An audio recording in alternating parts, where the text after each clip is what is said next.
Bismillah ar-Rahman ar-Rahim.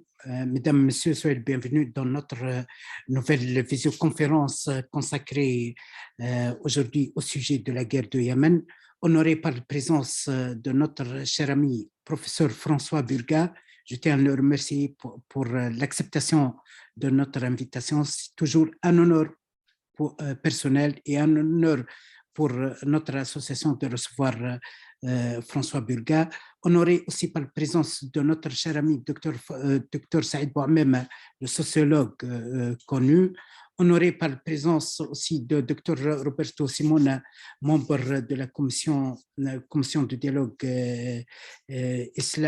musulman-chrétien en Suisse, honoré aussi par la présence de notre cher ami professeur Boumediene Ben Yahya, directeur de l'Institut Kalima et secrétaire général de la coordination des organisations islamiques suisses, honoré aussi par la présence de Monsieur le Prince Mohamed Hamadi, président de l'association émirati des journalistes et en plus de ça, vice-président de la commission émirati des droits de l'homme.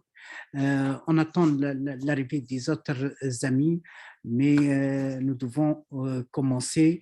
J'aimerais bien signaler quelque chose avant de céder la parole à notre cher ami, professeur Boumediene Ben Yahya, pour la modération. Lorsqu'on a posté l'affiche de l'action, il y avait des réactions d'étonnement. Il y avait des gens qui disent « Yémen, mais qu'est-ce que c'est ça? Le Yémen, maintenant, tout le monde est occupé par le sujet ukrainien. » Mais c'est normal qu'on voit qu'un musulman tue un autre musulman. C'est normal qu'on voit un arabe tue un autre arabe.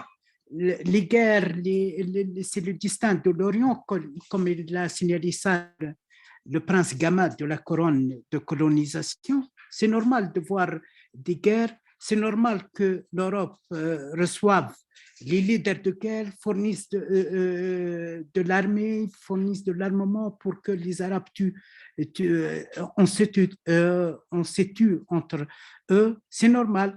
Les Arabes et les musulmans n'ont pas compris la leçon. Ils ont échoué à créer ou à choisir des leaders. Ils ont échoué contrairement à l'Ukraine. L'Ukraine a réussi à créer un comédien professionnel. Nous, les Arabes, on a échoué parce que nous avons accepté d'être dominés, d'être dirigés par des comédiens non professionnels, malheureusement des comparses de deuxième ou troisième rang. J'aimerais bien remercier mon professeur François Burga. Je profite toujours de son encadrement, de ses conseils, et je cède la parole à notre cher ami Boumediene Ben Yahya pour la modération. C'est à vous, Steve. Merci beaucoup, docteur Dari. Bonjour à tous et à toutes. Je remercie tout d'abord la direction de CRI Voix des Victimes pour l'organisation de cette conférence. Je salue notre professeur François Burga. Je salue aussi le professeur Saïd Bouhamem. Je salue le professeur Roberto Simona et docteur Mohamed Al-Hamadi qui nous font honneur d'être avec nous ce soir dans cette conférence concernant un sujet que vous connaissez de loin ou de près, en étant des spécialistes des questions autour du monde arabe et musulman, à savoir le Yémen qui est devenu et qui fut depuis quelques années le théâtre de massacres, le théâtre d'une guerre, le théâtre d'une tentative de spoliation de la vie de part et d'autre. Ce soir, nous allons, avec nos chers experts, étudier et peut-être approfondir cette question du Yémen et les ressorts, voir les leçons et les enseignements à tirer au vu de ce qui se passe ailleurs dans le monde, notamment la guerre en Ukraine, voire d'autres guerres que malheureusement les médias ne citent pas en Occident et qui existent au moment où je vous parle.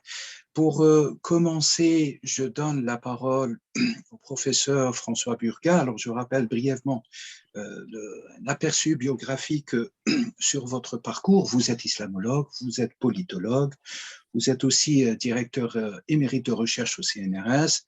Vous fûtes aussi enseignant professeur dans diverses institutions académiques. Vous êtes chercheur et vous êtes auteur, et je signale qu'un ouvrage collectif que vous aviez coécrit avec Mathieu Rey, qui porte le titre L'histoire des militantismes islamistes, est paru, édition CNRS 2022. Professeur, qu'est-ce qu'on doit dire au monde qui nous regarde par rapport à la situation du Yémen, qui est totalement occultée aujourd'hui, au vu et au regard de ce qui se passe en Ukraine, notamment d'un point de vue médiatique occidental, pour ne pas dire occidental avec un S pluriel. À vous la parole. Merci beaucoup, merci aux organisateurs, puisqu'effectivement c'est important qu'on parle du Yémen. Merci pour Permettez-moi, mon professeur, pour assurer la compréhension, si vous me dites, je vais demander si vous me dites de traduire en discussion directe à Si Mohamed Hamedi. Merci. Alors comment ربما أنتقل أنا إلى اللغة العربية في النقطة المهمة من خطابي. Mais bon, pour commencer, je vous laisse le soin de traduire, mais النقطة المركزية لربما الخلاف بيني وبين الخطاب الإماراتي ربما أشارك مباشرة باللغة العربية. فيما يخص بيوغرافياتي, je vais vous faire de la peine, mais je ne suis pas professeur. Il faut arrêter de m'appeler professeur. Je suis, malheureusement, j'ai été seulement un chercheur au CNRS. J'étais chargé d'études, mais plus sérieusement… Docteur, vous n'inquiétez pas, je vais traduire Si Mohamed Hamedi. Vous pouvez parler en français, je m'en charge. Parfait. Une autre petite nuance, deux petites nuances. Je ne suis pas non plus islamologue. Je n'ai pas le droit de me dire islamologue. Je n'ai pas étudié les sciences religieuses. Mais j'aime bien faire cette remarque-là. Pourquoi ? Parce que je ne pense pas que pour comprendre ce qui se passe au Yémen, et ce n'est pas Saïd Bouhamama qui va me contredire, je ne pense pas que pour comprendre ce qui se passe au Yémen, il faut être un spécialiste de l'islam. La science politique, ça suffit. Le comportement des gens n'est pas réductible à leur appartenance religieuse. Et j'aime pas quand on me dit « Ah, vous êtes islamologue, donc vous pouvez nous parler de l'Algérie. » Non, monsieur. Je peux peut-être un peu parler de l'Algérie parce que j'y ai vécu 7 ans. Voilà, parce que j'ai été au contact des gens et je sais que nous sommes d'accord, bien sûr, mais peut-être le seul point que je rajouterais dans ma biographie, c'est que j'ai eu le privilège de vivre 6 ans au Yémen et d'y retourner très régulièrement. Donc, je ne parle pas du Yémen parce que je connais l'islam, parce qu'en fait, je ne connais pas très bien l'islam. J'ai encore beaucoup à apprendre. Je parle du Yémen. والسبب الرئيسي أن كانت لي الفرصة أن أعيش 6 سنوات متتالية على المرتفعات اليمنية بالعربية السعيدة قريب من الإمارات، وأنا أنتمي إلى الأقلية الذي سافروا من اليمن إلى الإمارات بالسيارة عبر المملكة السعودية. فتجربتي أن عشت في المنطقة وليس أنا عندي يعني معلومات قيمة حول علم العبادات والمعاملات. لا، ليس. عشت، كانت لي الفرصة أن أعيش في هذه المنطقة. C'est là-dessus surtout que je veux m'appuyer. Pourquoi on ne parle pas du Yémen? Des fois, j'ai employé des formules très brutales. Je dis on ne parle pas du Yémen parce que le Yémen ne fait pas peur à l'Europe. Parce que les Yéménites meurent silencieusement dans leurs montagnes. Ils ne font pas comme d'autres populations de la région. Il n'y a pas de dynamique migratoire yéménite. Les Yéménites n'ont pas essayé de se réfugier en Europe massivement, pour des tas de raisons, bien sûr, et notamment l'éloignement géographique, et notamment l'éloignement historique. Il n'y a pas de filière de relations humaines comme il y a pu y avoir entre l'Algérie et la France, entre la Syrie et la France. Il n'y a pas de filiation coloniale. Un des bons côtés de la résidence au Yémen pour un Français, c'est que nous n'avons pas laissé de mauvais souvenirs. Nous n'avons jamais occupé le Yémen. Il n'y a pas eu de présence coloniale. Après le départ des Ottomans en 1911, eh bien, avant même d'ailleurs l'effondrement de l'Empire ottoman, eh bien, il n'y a pas de mandat français ou britannique. Alors, bien sûr, il y a une présence britannique à Aden, hein, mais il faut peut-être le dire, Aden par rapport au reste du Yémen, c'est pas grand-chose à Aden. Quand les Anglais arrivent, il y a 4000 habitants à Aden, hein, et dans la région. Et donc, on va peut-être parler de l'irrédentisme sudiste que les Émiratis, voilà, c'est ma première attaque, ont enflammé, hein, ils ont mis de l'huile sur le feu de l'irrédentisme sudiste. Il n'y a pas deux sociétés au Yémen. Il n'y a pas le sud et le nord, des gens qui ne se comprendraient pas. Pourquoi? Parce que la plupart des gens du sud, ce sont des gens du nord qui ont émigré. Pourquoi ils émigraient? Ils venaient chercher du travail dans le port d'Aden. Et ils venaient monter sur des bateaux et partir. Hein. Les femmes du Yémen du Nord, quand on leur demandait dans les années 20 ou 30, où est ton mari? Il est à Aden. Aden, ça pouvait vouloir dire Djibouti. Ça pouvait vouloir dire Marseille, parce que peut-être il faut le rappeler, même si nous parlons depuis la Suisse. Il y a eu une communauté de Yéménites en France, à Marseille, hein, qui travaillaient comme dockers. Donc, on ne parle pas du Yémen parce que le Yémen est très loin. Ce n'est pas l'eau de la Méditerranée. Il n'y a pas de filiation historique et humaine. Et il n'y a pas eu de dynamique migratoire. Et le conflit du Yémen ne dérange pas beaucoup les Occidentaux. Il ne dérange pas trop les Américains. Il ne dérange pas trop les Français et les Britanniques. Pourquoi? Parce que, bon, on va le dire, hein, j'ai chamboulé un peu l'ordre de mon intervention, mais c'est plus facile de répondre simplement à vos questions. Les Occidentaux soutiennent la coalition émirati-saoudienne. Pourquoi? Pour deux raisons. D'abord, un confort clientéliste. Les Émiratis ont beaucoup de défauts, mais ils sont très riches. Les Saoudiens aussi, et ce sont de bons clients. Confort clientéliste. Confort idéologique, nous allons le savoir tout à l'heure. ربما لما يحاورنا ممثل الإماراتيين يقول لنا خطاب تجريم وشيطنة إخوان المسلمين وهذا نوع من الخطاب نحبه نحن الفرنسيون. On aime bien le discours de criminalisation simplificatrice de ceux qu'on appelle les militants de l'islam politique. Hein? On aime bien ça parce que ça correspond à l'ère du temps. Donc, il y a une empathie clientéliste matérielle avec les Émiratis et les Saoudiens. Il y a une empathie idéologique parce que l'autre jour, je pense que c'était en 2019, il y a l'ancien ministre de la Justice saoudien qui est venu voir M. Macron. Et qu'est-ce qu'il lui a dit? Il lui a dit « Je vous encourage,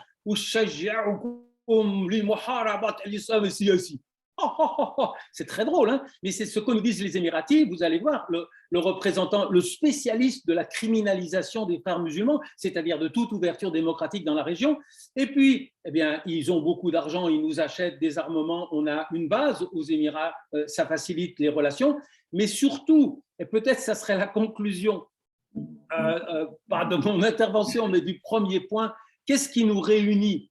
Une obsession anti-iranienne.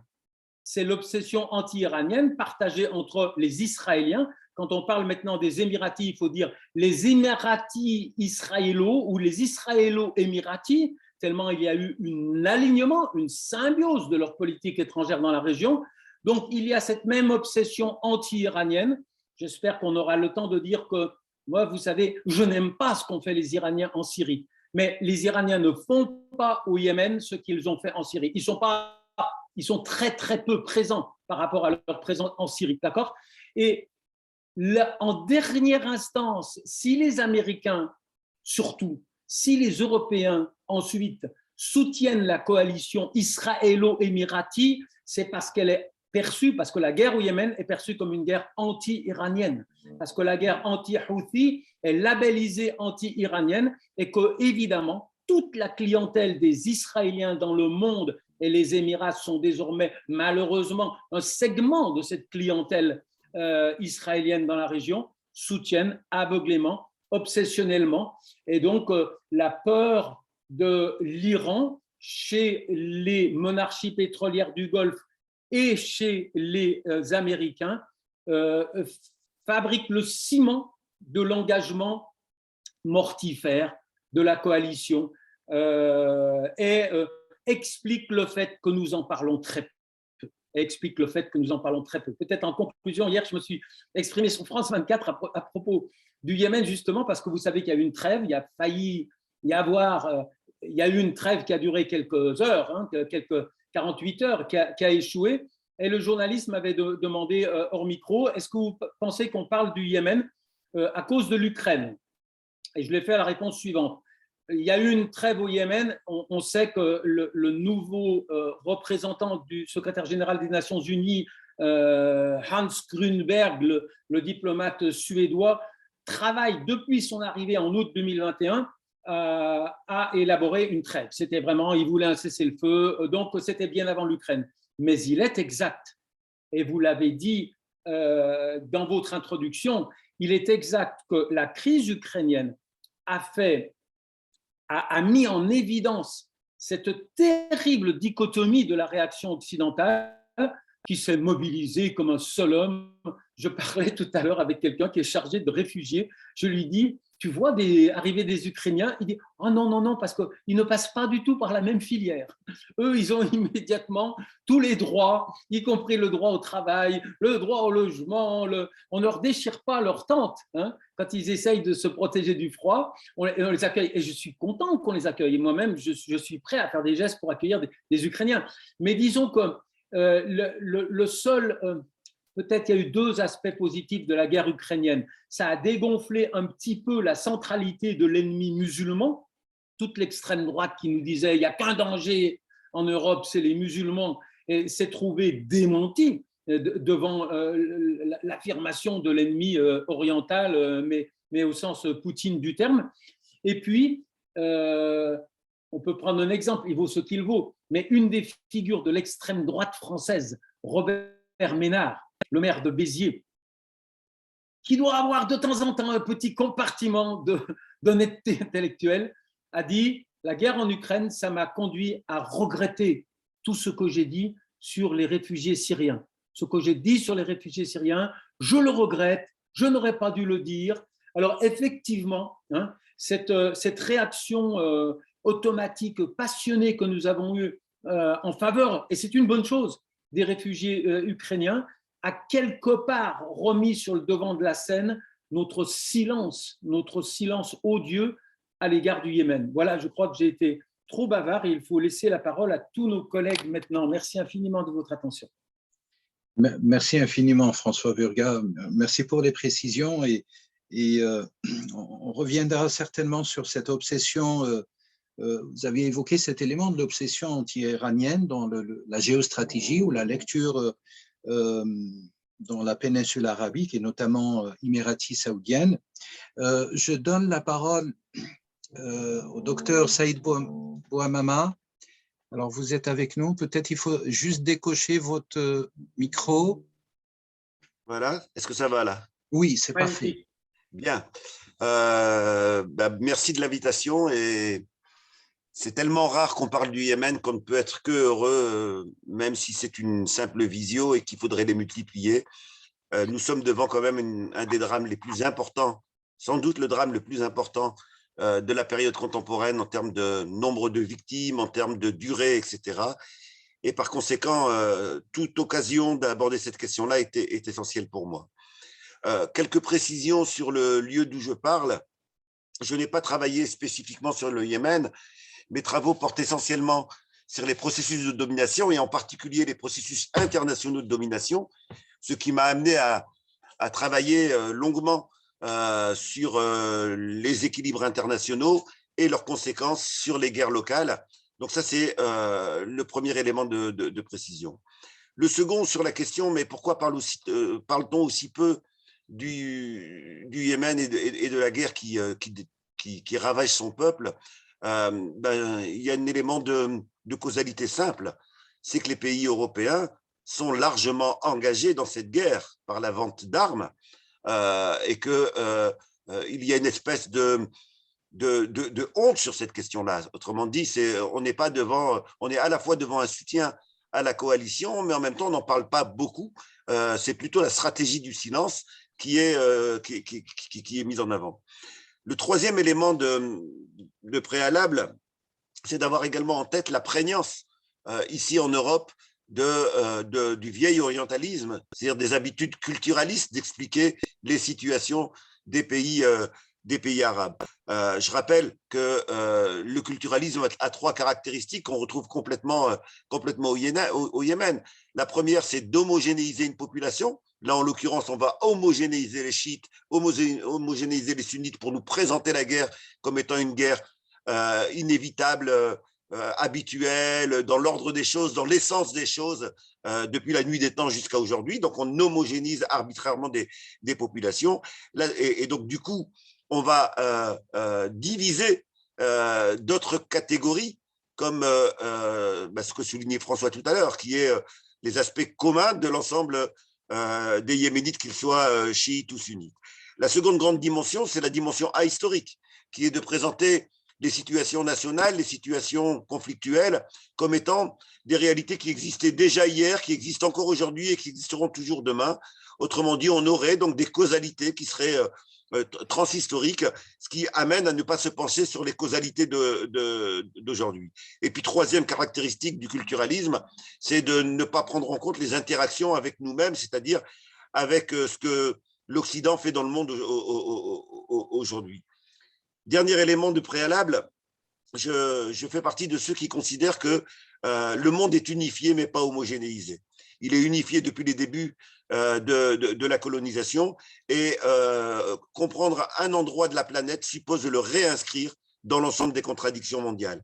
En particulier en ce qui concerne le Yémen, je pense qu'on ne peut pas saisir un certain nombre de prises de position internationales si on n'a pas en tête la crise de la mondialisation actuelle et le repositionnement d'un certain nombre de puissances, et en particulier des États-Unis, par rapport à la concurrence que joue la Chine.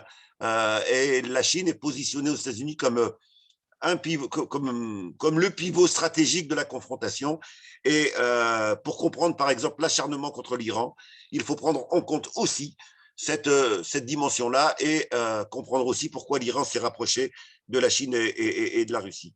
Alors, je me contenterai, moi, puisque François a déjà dit beaucoup de choses, de souligner ce que n'est pas la guerre au Yémen, ce qui me semble ne pas être la guerre au Yémen. La guerre au Yémen n'est pas, selon moi, un conflit confessionnel, qui est l'explication la plus fréquente de la guerre qu'on trouve dans nos médias aujourd'hui. L'explication des guerres par le conflit religieux chiite contre sunnite est un des aspects des lectures essentialistes et culturalistes qui se sont largement imposés dans les débats politiques et médiatiques dans les guerres contemporaines. Pour la guerre au Yémen, nous serions ainsi devant une constante essentialiste de l'Orient, permettant à l'Occident de se dédouaner de toute responsabilité dans la situation. Ce serait la guerre éternelle des chiites contre les sunnites et nous n'y pourrions rien. Cette lecture masque trois choses. Elle masque les contradictions nationales de chaque situation. Elle masque les facteurs locaux, les enjeux sociaux locaux de chacune des situations. Elle masque également les stratégies d'influence des acteurs extérieurs et leur soubassement économique et géopolitique. Et enfin, elle masque les causes et conséquences entre ces enjeux socio-économiques et l'apparence religieuse du conflit. Alors d'abord, sur le premier point, les contradictions nationales. Concernant les contradictions nationales, plusieurs éléments permettent de relativiser très fortement la thèse d'un conflit religieux. La révolution républicaine de 1962, comme la réunification de 1990, souligne que le clivage religieux ne peut pas être pris comme ligne principale d'analyse. Ce n'est pas la coupure entre les chiites zaïdistes et les sunnites chaféites qui ont caractérisé ces deux séquences qui ne sont pas si lointaines. Plutôt que d'une explication unique, il convient donc de prendre en compte les convergences de plusieurs conflits liés à l'histoire yéménite qui ont été internationalisés pour une grande part, et une grande part de cette convergence est selon nous issue de ces internationalisations successives pour le plus grand malheur du peuple yéménite. Nous sommes d'abord en présence d'un vieux conflit sud-nord dont les racines remontent aux guerres d'influence entre l'Empire ottoman et l'Empire britannique. Ce n'est ainsi pas sous la bannière religieuse que s'est déployée la guerre qui oppose républicains et royalistes en 62 entre 62 et 70, cette ligne de clivage liée au colonialisme est à réinscrire dans le contexte de l'époque lié à la guerre froide d'une part et au tiers-mondisme de Nasser d'autre part. Il existe donc une question sudiste historique qui est réinvestie régulièrement par les enjeux contemporains. Nous sommes ensuite en présence d'un conflit qui oppose Al-Qaïda et Daesh sur fond de guerre globale. Le contexte de guerre a favorisé les stratégies d'implantation de ces deux groupes qui peuvent s'appuyer également sur la multiplicité des acteurs internationaux en présence. Sur ce second conflit se greffent également des instrumentalisations internationales d'appui direct mais aussi indirect à chacun de ces deux camps. Nous sommes enfin, ça sera le dernier élément, en présence d'un conflit plus récent s'appuyant sur la question sudiste historique pour promouvoir un irrédentisme du Sud. Sur cet aspect également se greffent des enjeux internationaux et en particulier la stratégie émirati d'influence dans le Sud. Alors, quelles sont les stratégies d'influence des acteurs extérieurs? Eh bien, rarement un conflit n'a compté autant de stratégies d'influence extérieure. Une stratégie d'influence saoudienne liée entre autres à l'importance géostratégique du détroit d'Ormuz qui connecte naturellement le golfe Persique et la mer d'Arabie. La crainte de voir le détroit d'Ormuz fermé par l'Iran voit ainsi la recherche d'un autre débouché vers la mer d'Oman. Le détroit d'Ormuz est une artère vitale pour l'exportation des hydrocarbures des 5 plus gros producteurs mondiaux, des 5 plus gros producteurs mondiaux, Arabie Saoudite, Iran, Irak, Émirats arabes unis et le Koweït. Ce détroit est la zone de transit d'hydrocarbures la plus importante au niveau international, avec un flux quotidien de pétrole évalué à 21 millions de barils, soit l'équivalent de 21% de la consommation mondiale en produits pétroliers. Le détroit d'Ormuz fut pendant la guerre Iran-Irak, rappelons-le, de 80 à 88, un lieu d'affrontement majeur. Près de 500 navires furent coulés ou gravement endommagés. Depuis, les États du Golfe sont à la recherche de voies alternatives. Les projets existants concernent soit la voie terrestre, soit une voie maritime, par le parsement d'un canal long de 950 km traversant le Yémen. Cette première stratégie d'influence saoudienne est à compléter par une stratégie d'influence états-unienne qui vise à cantonner et à contrecarrer l'Iran, perçu comme un allié de la Russie et de la Chine, cette dernière étant considérée comme l'obstacle majeur des intérêts états-uniens dans le cadre de la théorie dominante à Washington, dite théorie du pivot asiatique. Troisièmement, une stratégie israélienne ayant le même objectif, avec en plus une insistance majeure sur la dénucléarisation totale de l'Iran. Une stratégie d'influence iranienne, faisant du Yémen un des enjeux clés de ce que les Iraniens considèrent comme une volonté d'encercler l'Iran. Et enfin, une stratégie d'influence émirati, pour qui le contrôle du Sud est un enjeu stratégique de sécurité. Chacun de ces acteurs a ses motivations et ses stratégies propres, parfois convergents et parfois divergents, contribuant de ce fait à complexifier la sortie de la guerre. Cette situation est dramatique pour le peuple yéménite, car aucune des puissances n'est en mesure de l'emporter militairement, inscrivant ainsi la guerre comme une réalité durable. Troisième grande dimension qui dément la théorie la thèse de la guerre confessionnelle, l'inversion des causes et des conséquences. L'irrédentisme du Sud, l'affrontement Al-Qaïda-Daesh, la pseudo-opposition chiite-sunnite apparaissent dans de nombreuses analyses comme des causes, alors qu'elles sont, selon moi, des conséquences de la situation sociopolitique du Yémen. La disparition de l'État comme facteur de construction et de cohésion nationale est dans de nombreux endroits de la planète à l'origine du développement d'autres identifications pour survivre. Identification religieuse, identification infranationale, identification tribale. À chaque fois que l'État, comme ossature de la nation, s'affaiblit, d'autres identifications prennent le pas. Lorsque l'identification nationale n'est plus accessible, d'autres identifications prennent la place. Lorsque la protection minimum assurée par l'État national n'est plus disponible, eh bien cette protection est recherchée dans d'autres facteurs de sécurité. En conclusion, nous pouvons donc conclure que nous sommes loin d'un conflit religieux, même si l'apparence peut prendre cette forme. Derrière l'apparence religieuse se cachent des enjeux historiques, économiques et géopolitiques. Seconde thèse très fréquente, la guerre au Yémen s'expliquerait par l'impérialisme iranien qui susciterait une réaction saoudienne. Je ne partage pas non plus cet angle d'attaque. Ce que nous venons de décrire trop rapidement permet d'invalider cette thèse tout simplement très fréquente en Occident, tout simplement parce qu'elle souligne, parce qu'il suffit de regarder le degré d'engagement de l'Iran au Yémen pour s'apercevoir qu'elle ne tient pas. Bien sûr, l'Iran n'est pas absent du Yémen, mais il convient aussi de mesurer l'ampleur de cette application. Comme les autres acteurs de cette guerre, ils interviennent pour armer les Houthis, mais dans l'état des informations, il n'y a pas de force militaire iranienne impliquée. En réalité, l'intervention de l'Iran est une intervention lui permettant de garder une influence, mais n'est pas une réalité suffisamment forte pour expliquer l'ampleur du conflit. En conclusion, nous pouvons dire que nous ne sommes ni en présence d'une simple guerre de l'impérialisme iranien contre laquelle réagirait l'Arabie saoudite et les Émirats, ni un conflit pseudo-éternel entre chiites et sunnites, ni une simple stratégie d'encerclement de l'Iran par les États-Unis et ses alliés. La guerre du Yémen est d'abord le résultat d'une panne de la construction nationale sur laquelle se greffent les ingérences multiples correspondant à des agendas propres. Quelles sont les conséquences de cette situation? Eh bien, malheureusement, elles sont dramatiques. L'absence de solution militaire à court terme et en conséquence l'enlisement de la guerre dans la longue durée. Seconde conséquence, la situation est encore complexifiée par le changement d'alliance possible, chacun des acteurs poursuivant son agenda propre. C'est ainsi une erreur que de confondre la stratégie émirati et la stratégie saoudienne sur la base du fait qu'ils appartiennent à la même coalition. Le martyre du peuple yéménite qui vit la plus grande crise humanitaire mondiale dans un silence assourdissant en est la conséquence générale. Nous ne pouvons qu'appeler à multiplier les initiatives qui permettront d'apporter d'abord un cessez-le-feu pour qu'ensuite, ce soit les facteurs locaux qui déterminent. Bref, le Yémen ne pourra trouver de solution que par l'intermédiaire du peuple yéménite. Merci infiniment, Saïd Bouhama, pour cet éclairage et ce développement concernant le Yémen et les influences géostratégiques, voire purement stratégiques, des forces locales. Vous l'aviez bien rappelé, la coalition émirati saoudienne, la force iranienne, les stratégies américaines, voire européennes au-delà.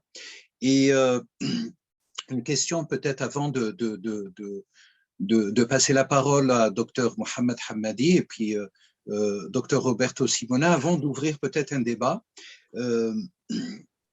La réalité sociologique qui détermine, selon vous, réalité locale, et donc c'est les Yéménites qui pourront résoudre ce problème, alors que les Yéménites sont totalement démunis aujourd'hui.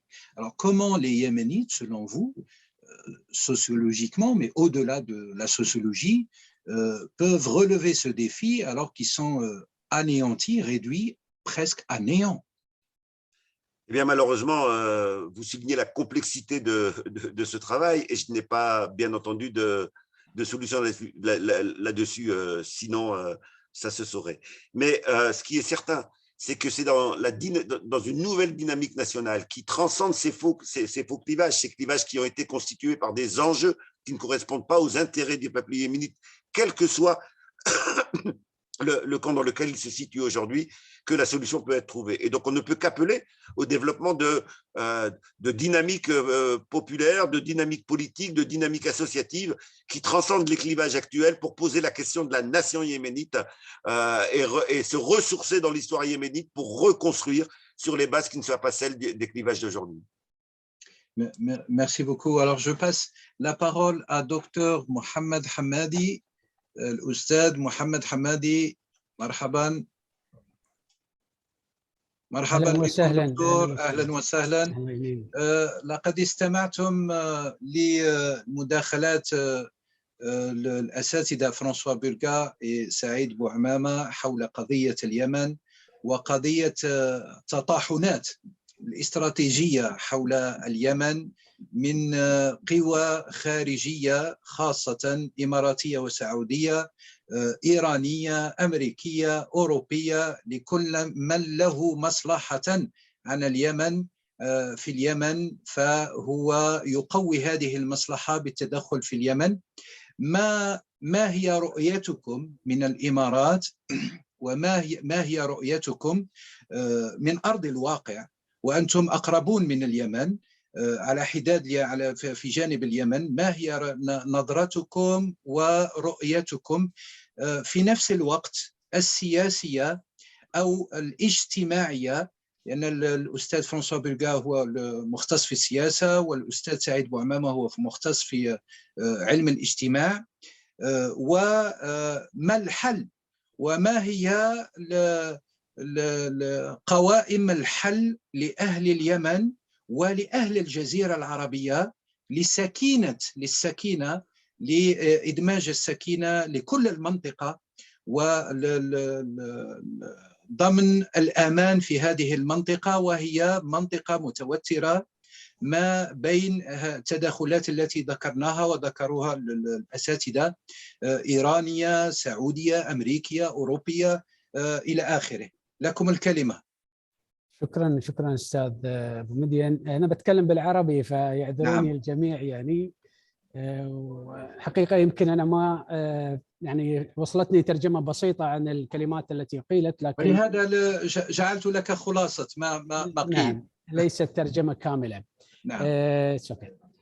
أعتقد اليوم مثل ما أشار الزملاء الأستاذ فرانسوا والأستاذ سعيد بوعمامة أن الوضع في اليمن بلا شك أصبح أرض للصراعات الكبيرة حقيقة، وبالتالي نجد أن هذه الحرب تكمل عامها السابع، وهذا الأمر حقيقة ربما يعني لا يقلق ربما العالم البعيد بقدر ما يقلقنا نحن سكان المنطقة، بحيث هذه الحرب يعني قريبة منا، وحرب ضحاياها أشخاص نعرفهم ويعرفونا يعني، وكثير منهم يعني كثير من الشعب اليمني يعيش في دولة الإمارات وفي المنطقة. أنا حقيقة يهمني كثير الحقيقة ونحن نتكلم عن نتائج هذه الحرب وما وصلنا إلى من نتائج فظيعة حقيقة في الحرب، أن نتذكر كذلك أسباب هذه الحرب، لماذا بدأت هذه الحرب، متى بدأت هذه الحرب.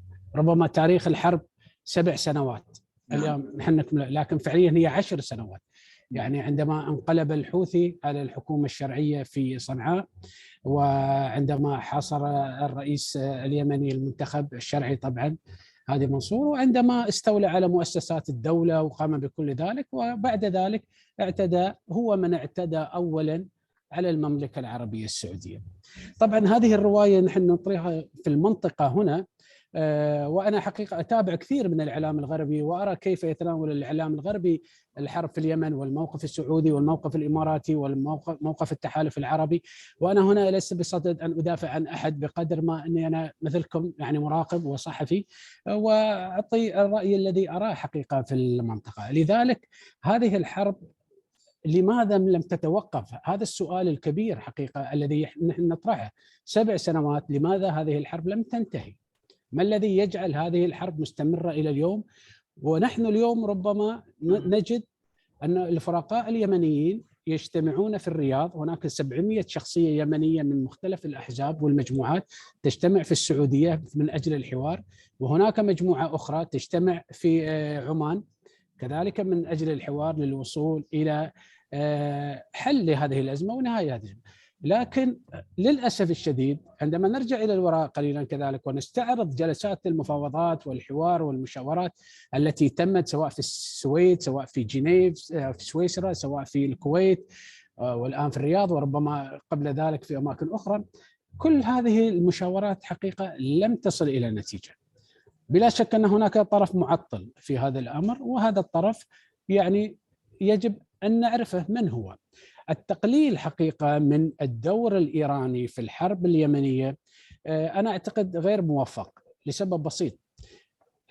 من ينظر إلى جغرافيا المنطقة الجيوسياسية للمنطقة يجد أن هناك تدخل إيراني في كثير من دول المنطقة. إيران موجودة في العراق، موجودة في سوريا، موجودة في لبنان، موجودة في اليمن، موجودة في دول أخرى.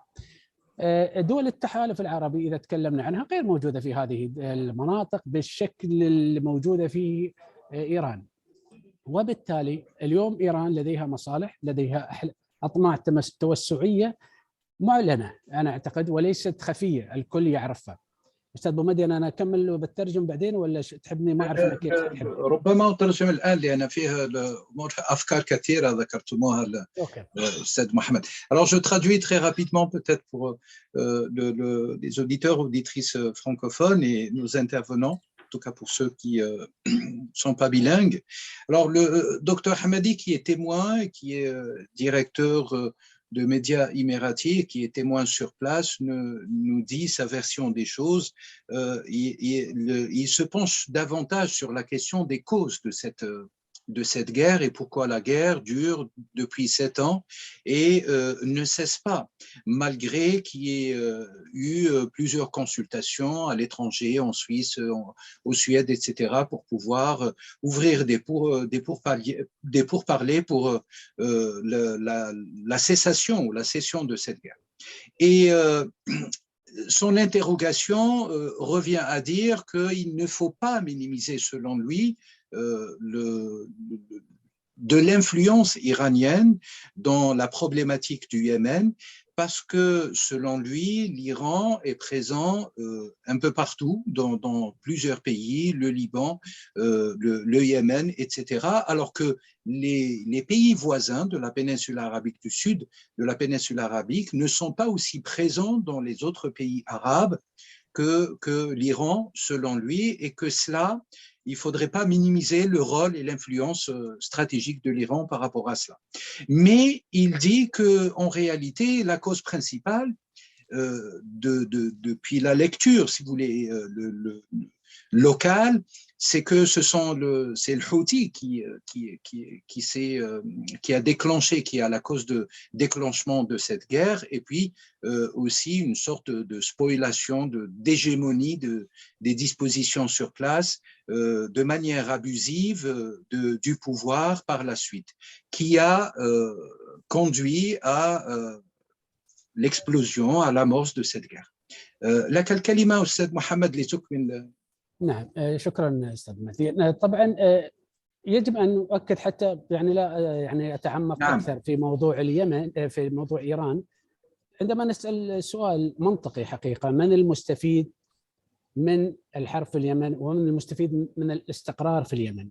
بلا شك ان دول الخليج كلها استقرار اليمن بالنسبه لها مفيد، وحرب اليمن بالنسبه لها مضر، والعكس صحيح بالنسبه للنظام في ايران. بلا شك ان عدم الاستقرار في المنطقه كلها بالنسبه لها يجب يعني هو الذي يعني تعمل عليه، وللاسف نحن اليوم نعاني من هذا الامر.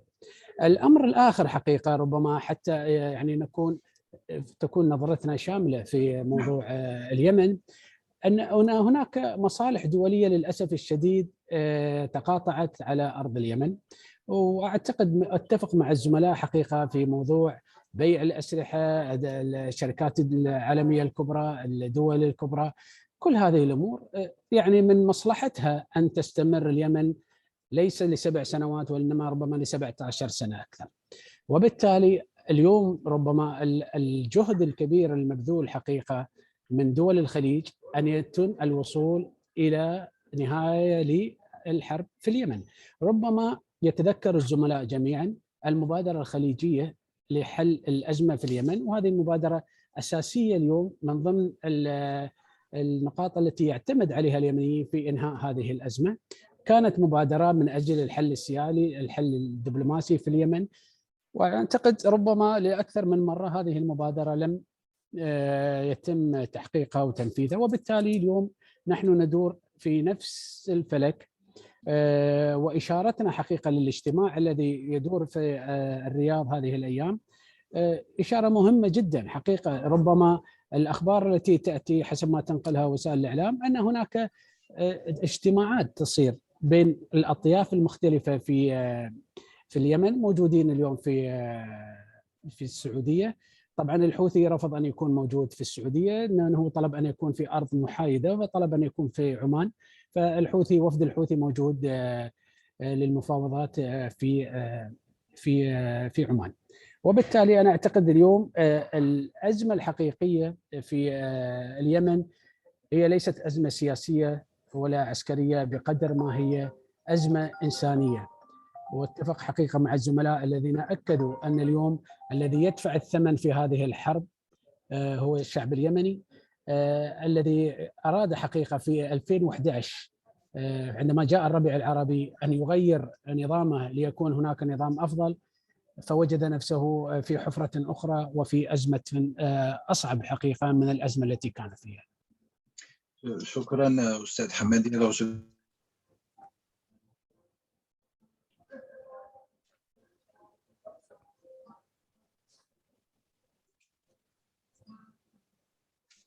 علق on a perdu le professeur Boumediene. Je pense que Monsieur Hamadi, il a insisté sur, il est totalement d'accord avec professeur François Burga, avec Dr Saïd Bouamema sur l'existence des intérêts.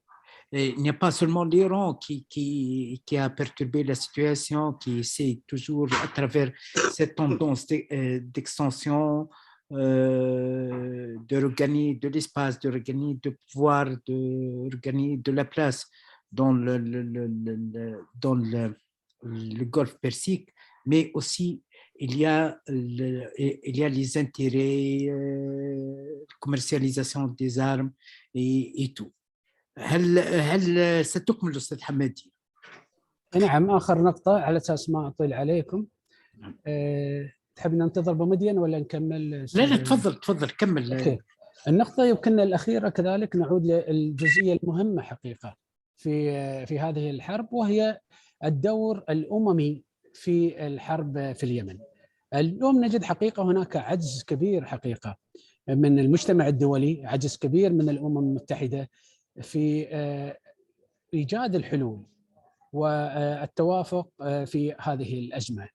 ربما حتى الناس في المنطقة هنا ينظرون حقيقة إلى هذا الدور العالمي، الدور الأمريكي، الدور الأوروبي، الدور الدول في كأمم متحدة، أنه دور عاجز، دور لا يساهم في حل الأزمة، دور فقط يبحث عن من يقوم بجلده. طبعا وهذا الأمر أنا أعتقد لا يخدم في نهاية الأمر القضية اليمنية، لا يخدم الحق اليمني. الحقيقة ربما التي أراها ربما هنا في المجتمع، خلينا نتكلم في منطقة الخليج بشكل عام، إذا كان هناك أحد في الغرب يريد أن هذه الحرب تنتهي غدا، فسكان هذه المنطقة وأهل هذه المنطقة يريدون أن تنتهي هذه الحرب الليلة قبل أن يناموا. تأثيرات الحرب هذه بلا شك على الجميع، على جميع الأصعدة، لكن أؤكد مرة أخرى أن من افتعل الحرب هذه لم تفتعلها دول الخليج، لم تفتعلها السعودية أو الإمارات أو غيرها. وهنا كذلك أكرر ليس دفاعا عن هذه الدول، وربما أنتم متخصصين وتعرفون هذا الأمر، لكن هناك خطة ربما أو هناك توجه يعني موجود في دولة إقليمية تعتبر نفسها الشرطية المنطقة، تريد أن يكون لها دور أكبر في المنطقة، وهي إيران طبعا يجب أن نذكرها بالاسم. حاولت أن تقوم بهذه الأدوار، ولكن اليوم أنا أعتقد هذه الأدوار كلها تصطدم بواقع جديد. أنا أعتقد ربما من المفيد أن نقوم بمقاربة بسيطة حقيقة اليوم، يعني من وحي المشهد في أوكرانيا. اليوم نحن نجد أن عندما تم الاعتداء على أوكرانيا، هل تسمح لي بترجمة قبل الانتقال؟ قال مسيو محمد حمادي signale l'inefficacité, l'incapacité du système institutionnel international de trouver une solution pour le conflit yéménite. Il insiste sur la volonté de la population yéménite de trouver une solution rapidement. Et il considère que l'Iran, le responsable principal de cette situation tragédique, puisque la politique iranienne est animée toujours par la volonté d'extension, par la volonté de jouer le rôle du gendarme de la région. Je cède à Boumediene pour continuer. Merci. شكرا تفضل استاذ حمادي، واصل الكلمه الاخيره ثم استاذ مليك بازوح. تفضل استاذ. نعم شكرا استاذ عبد الجليل. اعتقد يعني حتى ما اطيل عليكم اليوم، اعتقد نحن بحاجه الى يعني البحث في اساس هذه الازمه وكيفيه الخروج منها. وكما قلت ربما الجميع يريد أن تنتهي هذه الأزمة، يريد الخلاص لهذه الأزمة، دول المنطقة بالتحديد أنا أتكلم عنها. الحرب في اليمن لم تكن في التاريخ ولن تكون في الحاضر ولا في المستقبل الحرب سهلة على الجميع، وبالتالي اليوم بالمنظور العام أنا أعتقد يعني دعم كل الحلول التي تؤدي إلى انتهاء هذه الحرب هو الأهم. التركيز في البحث على من هو المتسبب ومن هو المخطئ من أي طرف من الأطراف التي تكون، أنا أعتقد ليس هذا لب المشكلة ولا طريقة حل المشكلة. وبالتالي اليوم أعتقد حاولت دول العالم ربما أن تقوم بدورها في حل هذه الأزمة إلى حد ما، لكن أعتقد الجهود لم تكن كافية. حاولت دول العالم حقيقة أن تقدم المساعدات، ولكن كذلك الحوثي كان دوره سلبي. ربما أنتم جميعا تقرؤون التقارير التي تصدر عن الأمم المتحدة فيما يتعلق بالوضع الإنساني في اليمن ودور الحوثيين في عرقلة كل مساعدات إنسانية. وربما شيء من الأشياء الغريبة حقيقة ما يحدث في اليمن أن الحوثي يقوم بزرع الأرض والبحر بالألغام. يعني هناك مؤسسة يمنية أعلنت أنه تم إزالة أكثر من 600,000 لغم حتى الآن فقط، فما بالك بالألغام الباقية، وهناك مئات الألغام في البحار. الغريب أن الأمم المتحدة دفعت مؤخرا 150 مليون دولار للحوثي كي يزيل الألغام. فهذه يعني مثل بعض هذه التصرفات حقيقة تثير الاستغراب أن إذا كان الحوثي هو من يقوم بمثل هذه الجرائم. طبعا من يزرع الألغام لا يزرعها غير الحوثي في اليمن، وهذا الأمر يعني يجب أن نصل فيه إلى نقطة اتفاق. يجب أن يكون هناك طريقة في التعامل مع هذا الأمر، مع تصرفات الحوثي في اليمن. أنا أعتقد الموضوع كبير جدا وموضوع متشعب، لا أريد أن أطيل عليكم. أشكركم، وأنا أضطر يعني بعد ترجمتك أستاذ بومدين أن أستأذن لأن بدخل في اجتماع زوم ثاني على طول. Shukran, Ustad Mohamdi. Donc, je traduis, pardonnez-moi pour, je me suis absenté pour un petit problème technique. Alors,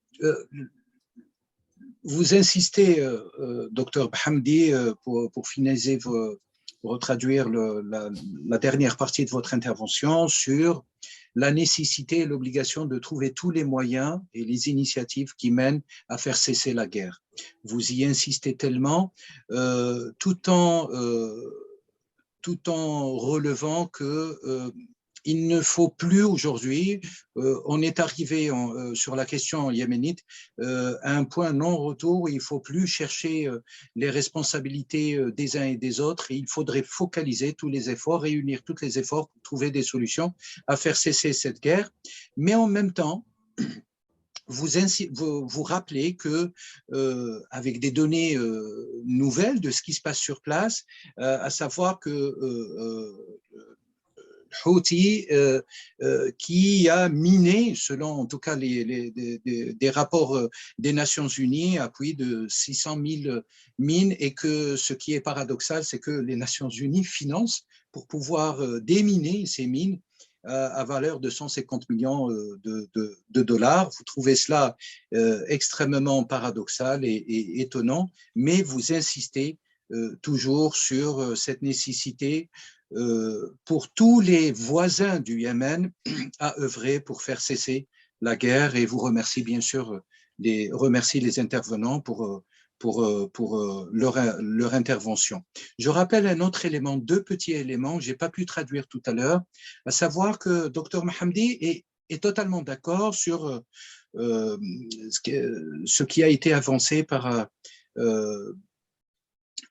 François Burga et Saïd Bourmama concernant la question du financement occidental, en tout cas la vente militaire d'engins militaires à ces pays pour pouvoir garder une certaine hégémonie, une mainmise dans la péninsule arabique. Et vous rejoint aussi sur un deuxième point, sur l'étonnement extraordinaire des médias d'un point de vue local, émirati, sur la non-évocation, tout simplement, le non-traitement médiatique de la question yéménite et qui est totalement relégué au dernier rang. Et vous remercie infiniment. je crois que peut-être, professeur, alors je redis professeur François Burgat, peut-être vous avez des réactions par rapport à tout ce qui a été dit avant de passer la parole à Dr Roberto Simona et Dr Malik Bezouh. D'accord, mais je vais essayer d'être bref. Vous m'avez appelé professeur, mais vous m'avez pas appelé psychologue. Donc, c'est pas trop grave. أستاذ حمادي نعم. إذا تسمع في أعتذر أنا حقيقة لأن عندي اجتماع زوم ثاني. آسف جدا. والله أتمنى أستاذ في تسجيل هذا اللقاء، فإن شاء الله تسمع رد إلى كلام حضرتك في المستقبل القريب عبر اليوتيوب. أتمنى أن نلتقي أستاذ فرانسوا ونتكلم أكثر حقيقة. الموضوع طويل ويكون فيه فرصة. شكرا إلى اللقاء. Bon, je regrette vivement de ne pas pouvoir répondre en présence de M. Hamadi. Nous avons évité la confrontation frontale, mais il faut quand même rétablir un certain nombre de données factuelles qui ont été un petit peu escamotées dans sa présentation. Pourquoi la guerre ne s'arrête pas? Je dirais, et ce n'est pas des propos provocateurs, c'est des propos qui sont documentés et fondés.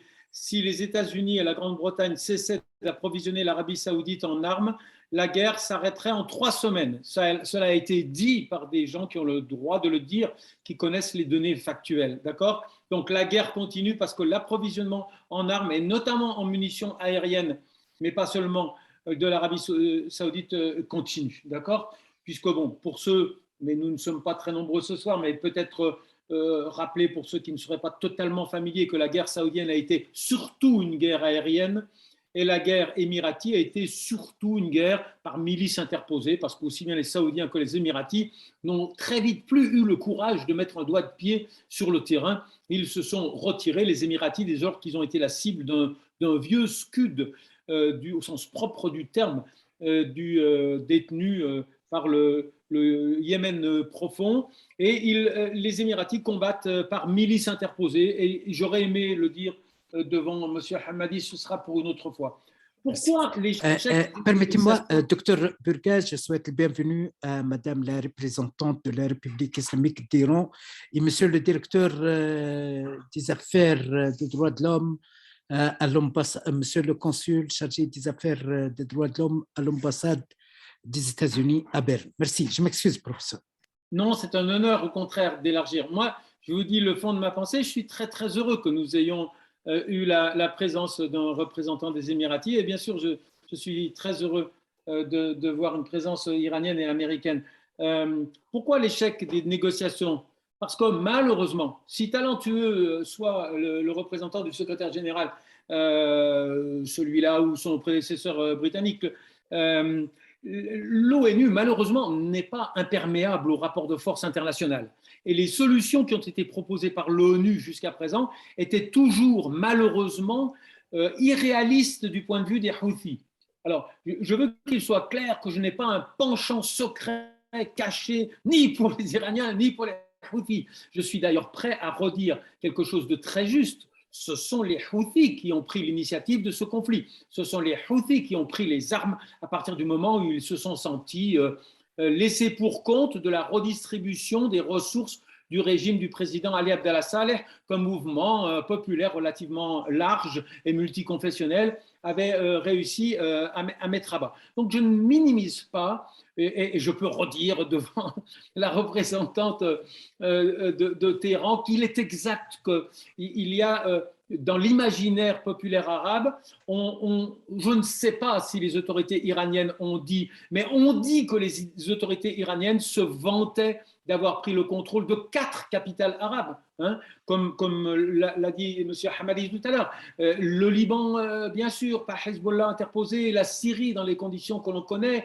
l'Irak dans les conditions que l'on connaît, et puis maintenant Sanaa par Houthi interposé. Donc c'est vrai qu'il existe un discours impérialiste, entre guillemets, iranien qui peut nourrir des craintes, mais je ne me satisfais pas de cette excuse-là à la permanence de la guerre. Pourquoi il y a eu échec des négociations? Parce qu'on a toujours imposé aux Houthis une plateforme totalement irréaliste. retournez dans vos montagnes, retournez à Saada, déposez les armes lourdes, hein, c'est-à-dire revenez à la situation de 2014, oubliez tous les succès que vous avez remportés sur le terrain.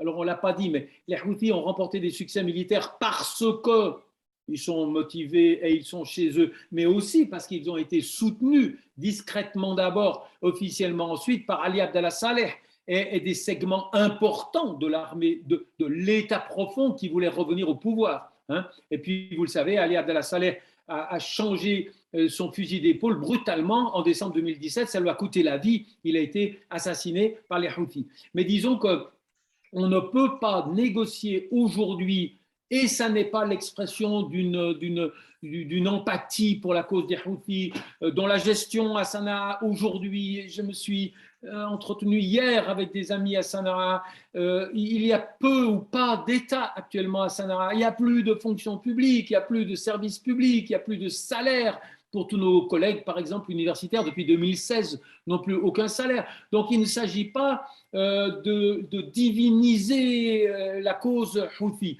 mais une lecture réaliste du rapport de force sur le terrain doit conduire à penser qu'on ne peut pas proposer aux Houthis une négociation qui les fait revenir à Saada, hein, après avoir déposé les armes lourdes. Donc ça, c'est quand même quelque chose d'important. Je veux redire là, pour faire plaisir à la représentante iranienne, qu'on ne peut pas comparer le rôle de l'Iran aujourd'hui au Yémen avec ce que fait, d'horrible entre parenthèses, l'Iran en Syrie. Pourquoi? Parce que déjà, il y a un embargo terrestre, maritime et aérien, et que les capacités de communication de l'Iran avec le Yémen sont extrêmement limitées. Hein. Il y a quelques bateaux qui arrivent effectivement, très vraisemblablement, à faire un upgrading de la technologie des drones et des missiles Houthi. Ça, c'est à peu près certain que ces technologies sont signées Iran. Mais on n'a jamais trouvé trace d'un commandant militaire iranien en Syrie. Au Yémen, contrairement à la Syrie,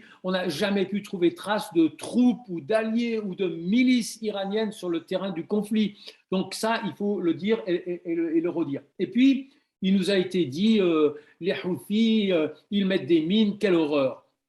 L'autre jour, ça m'arrive souvent de m'énerver contre le discours de mon gouvernement français, mais je me suis énervé tout particulièrement en entendant, lorsque les Houthis ont lancé 3 pétards, parce que moi j'appelle ça des pétards, mais enfin disons, un petit peu comme les roquettes du Hamas, vous voyez, ils ont réussi à toucher les Émirats, et le ministre français des Affaires étrangères, M. Le Drian, a dit « Oh, les Houthis ont internationalisé, ont franchi le Rubicon de l'internationalisation du conflit. » Mais de qui se moque-t-on?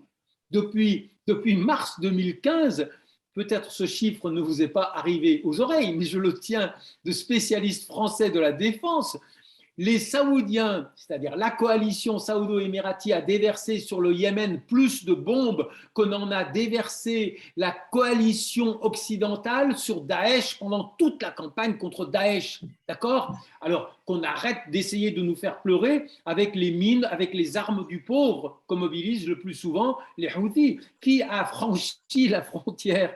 Est-ce que c'est les Houthis ou est-ce que c'est l'Arabie Saoudite et ses avions? D'accord? Donc l'internationalisation disproportionnée du conflit s'est faite par les alliés des Américains, parce qu'encore une fois, sans les armes américaines, et au début, il y avait la technologie d'acquisition de cibles qui venait des Français, il faut le rappeler. Et puis, il y a nos chars Leclerc, etc., etc.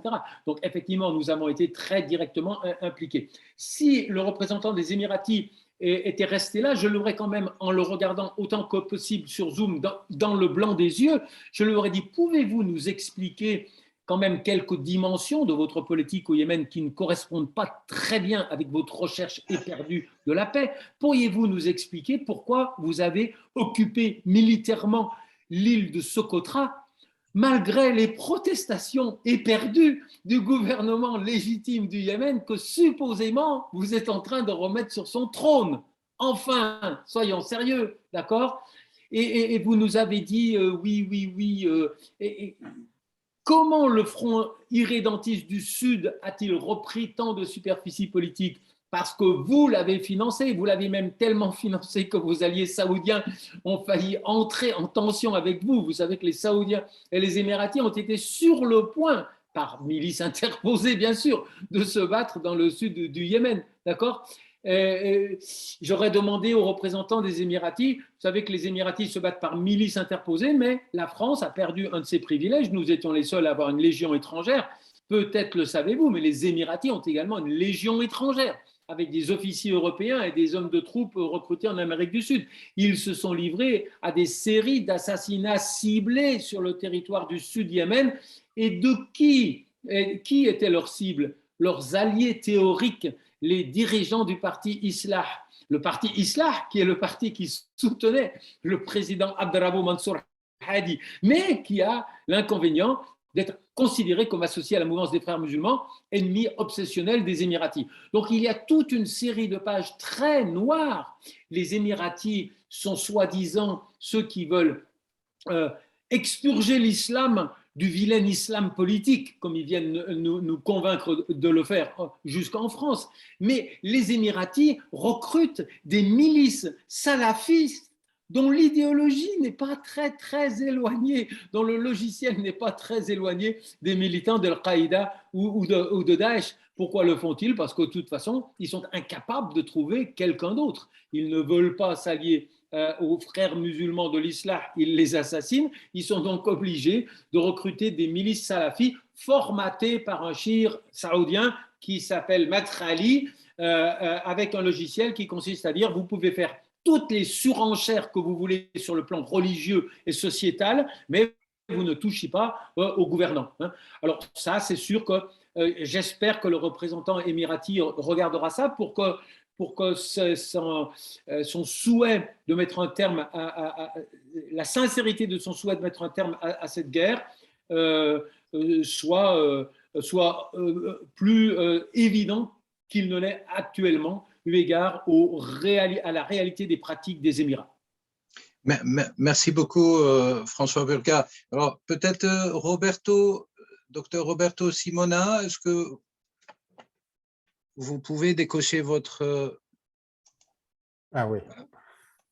Bienvenue. Oui, écoutez, je n'ai pas beaucoup à ajouter. Merci pour chaque intervention très précieuse et importante. Mais merci aussi pour cette, je dirais, moment de réflexion. Pas oublier, en effet, c'est ce que nous tous, ici, nous toutes ici que nous sommes présents, il y a une guerre en Ukraine, il y a des guerres ailleurs. Je n'ai pas beaucoup à ajouter. Je ne sais pas qui est en train de nous écouter. Certainement, prochainement, il y a des personnes qui vont écouter ce vidéo par YouTube. J'espère qu'il y a des gens qui travaillent dans des organisations humanitaires pour lesquelles j'ai travaillé dans le passé. Et ces gens-là qui ont une grande tâche, je les souhaiterais de dire, écoutez, bon, je ne suis pas en train de faire du marketing, soit bien clair, je pourrais parler de beaucoup de personnes que je connais, que j'ai rencontrées, mais je dirais à ces personnes-là, allez faire une belle session de réflexion avec des personnes comme mon ami Boumedienne Benihaya, qui aiderait peut-être de réfléchir intérieurement sur ce qui se passe. C'est par ces réflexions intérieures qu'on arrivera à s'éloigner de toutes ces guerres. Donc, on a besoin vraiment aujourd'hui de réfléchir intérieurement. Et il y a des personnes magnifiques, personnes du côté des personnes qui sont liées dans la liberté avec l'islam, des personnes qui sont liées avec la liberté au christianisme ou à d'autres religions. Et c'est ça, intérieurement, qu'on pourrait changer les choses. Donc, je dirais à ces personnes, voilà, je pourrais donner beaucoup de noms de personnes que je connais. Je dirais, suivez des cours que notre docteur, ami Boumedienne Benihaya donne, et peut-être beaucoup de choses pourraient changer. Voilà. Excusez-moi peut-être pour la banalité que je dis, mais c'est pour moi très, très important. Merci à vous. C'est moi qui vous remercie, qui te remercie, cher ami docteur Roberto Simona, pour cette insiste concernant l'intériorité de l'être et sa valeur inextricable et incommensurable pour pouvoir résoudre les grandes problématiques qui agitent le monde, et notamment la question du Yémen. Je te remercie infiniment. Je donne la parole peut-être avant de revenir pour voir les réactions, peut-être de Dr Saïd Bourmama et François Burga aussi. Je donne la parole au Dr Malik Bezou. Dr Malik Bezou, physicien, je rappelle très rapidement. Mon cher, bienvenue.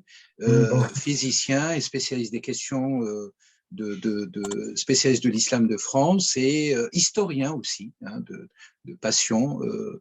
Quel est votre regard, Malik, sur tout ce qui a été dit? Enfin, vous êtes venu peut-être au cours de la conférence, et par rapport à cette question de la guerre, de l'éclipse qui est au Yémen et qui ne rejaillit qu'au moment où il y a la guerre en Ukraine. Écoutez, bonjour à tous. Tout ce qui a été dit était extrêmement instructif. N'étant pas spécialiste de politique, même si je suis le dossier de près, parce que la situation au Yémen me désespère depuis des années. Le Yémen est un pays extrêmement riche par son histoire, par son urbanisme, par sa culture. C'est un pays où vivent des communautés sunnites, chiites. Enfin, c'est un pays extrêmement riche, très intéressant et passionnant.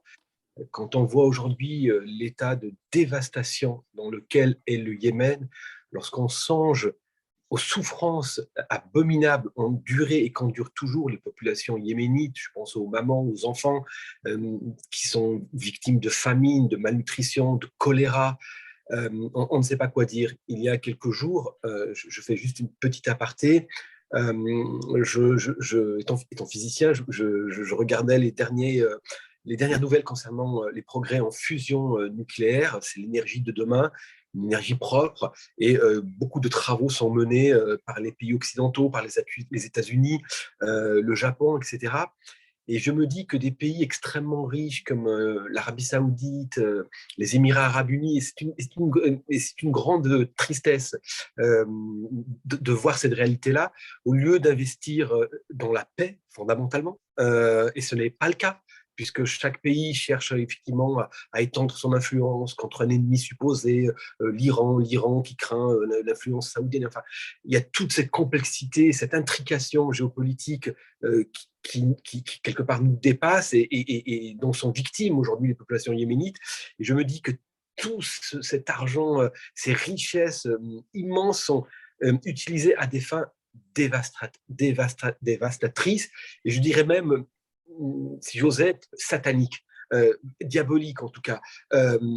Comment en est-on arrivé là? Alors effectivement, les spécialistes, le chercheur Monsieur Burga et d'autres ont très bien expliqué tout le processus et la complexité et la responsabilité des uns et des autres. Oui, il ne faut pas tomber dans une lecture manichéenne, simpliste d'un conflit qui est extrêmement complexe, où le politique se mêle à des considérations confessionnelles, où l'opportunisme, l'ennemi d'un jour et devient l'ennemi d'hier devient l'ami d'aujourd'hui. Enfin, ceci est extrêmement compliqué, j'en conviens, mais n'étant pas spécialiste et avec un regard un peu, comment dirais-je, simplement humain, je suis désespéré. Je suis désespéré de voir qu'un pays entier est ravagé. Les chiffres de la Croix-Rouge internationale sont absolument éloquents et alarmants. Et le terme est en dessous de la réalité.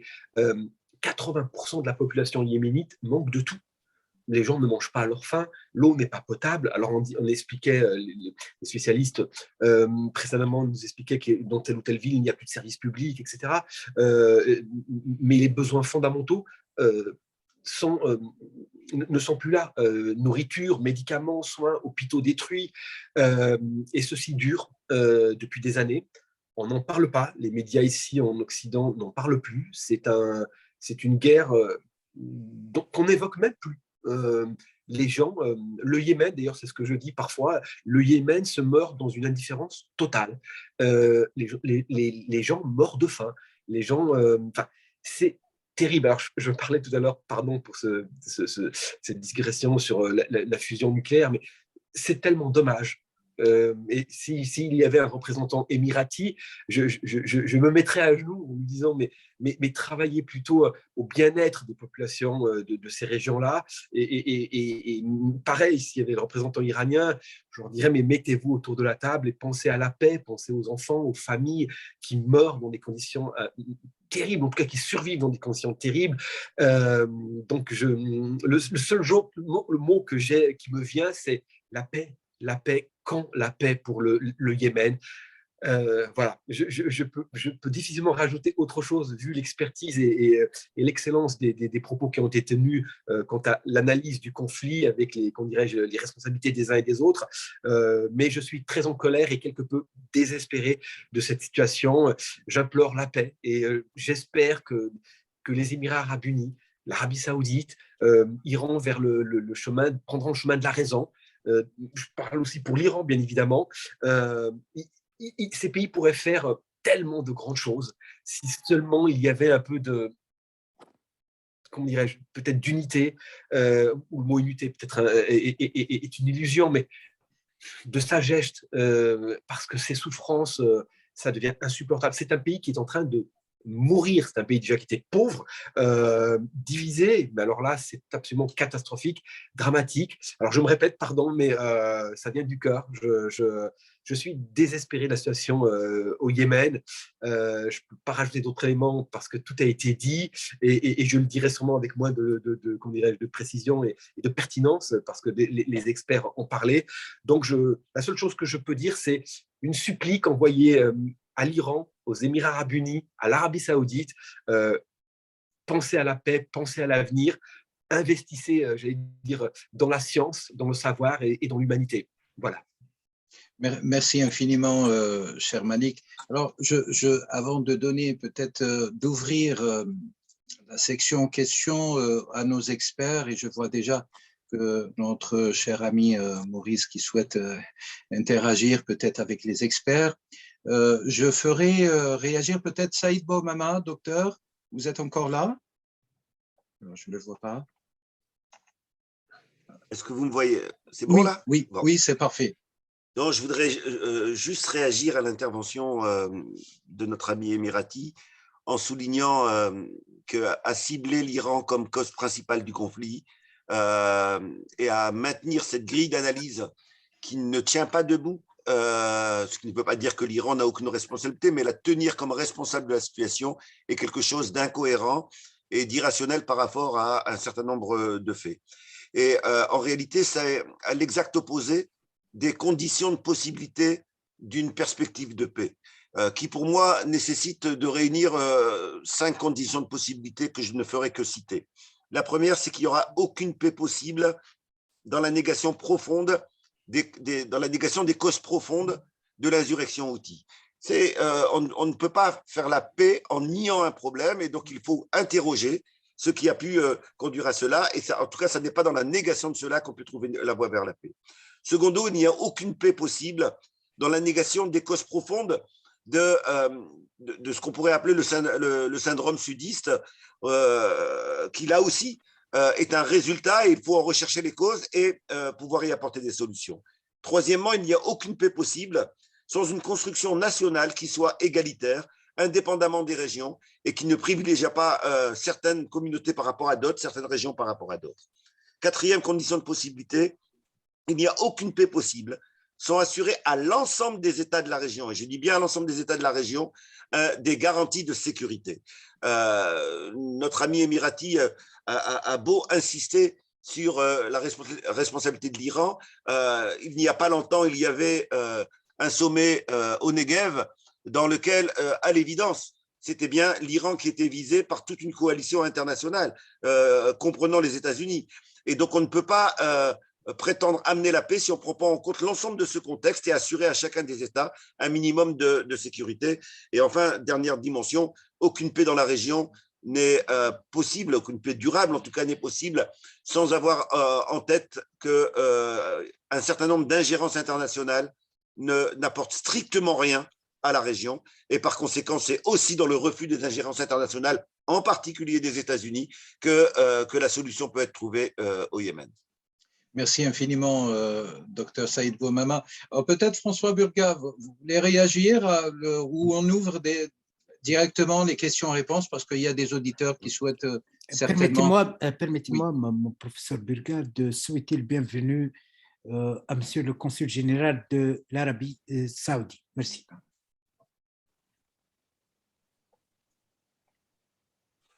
Alors, ouvrant par Monsieur Mourid, donc secrétaire de l'association FICA à Genève, Fondation islamique et culturelle d'Ahl el-Bayt. Bonsoir Maurice, à vous la parole. Vous pouvez poser la question directement à nos intervenants et experts, s'il vous plaît. Alors, tout d'abord, merci beaucoup aux organisateurs, surtout aux cris des voix des victimes. C'est vrai que le Yémen est un sujet qui est très peu abordé et ça fait plaisir que vous ayez pris ce sujet.